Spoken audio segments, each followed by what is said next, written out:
The Sum of All Parts, Memoirs in Middle Age. For Duckies and Bunny. Contents. Chapter 1, My Life as a Parent. Chapter 2, My Life as a Gay Mom.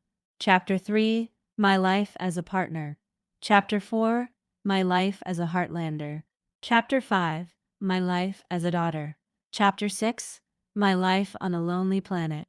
Chapter 7, My Life as a Dying Diabetic. Chapter 8, My Life as a Teacher.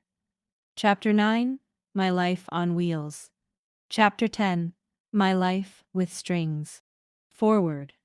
So, during the drive, my then 15-year-old told me I should write my own book.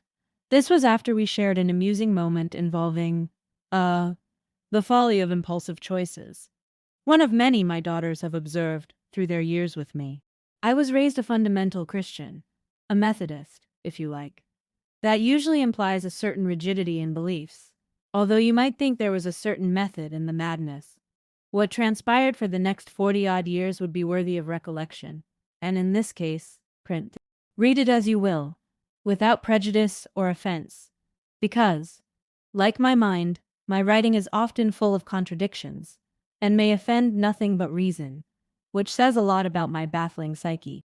Heck, half the head shrinks out there would have a field day with my issues, ranging, possibly, from convent guilt to repressed desires born of some anal retention or oral fixation, or both. What you have before you is a manuscript of my soul, laid raw for your amusement or pity. It doesn't matter, really. It's a canvas of possibilities. Chapter 1, My Life as a Parent. Memoirs of Baby Joel. Monday, June 23rd, 1997. 6:30 p.m.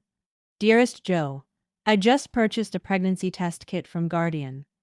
I was in England for a literature trip with my students when I suspected that you may have decided to be a part of our family.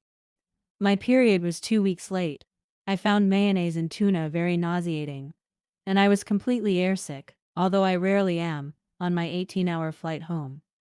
I watched the indicator in anticipation. Daddy and I have been planning to have you since January. In 30 seconds, the indicator reveals a positive test. I'm thrilled and a little apprehensive. Would we be able to handle parenthood after 3 years of living only for ourselves? Daddy must have shared my feelings, but being a man, his version of joy was to assure me with, "Well, we are financially prepared."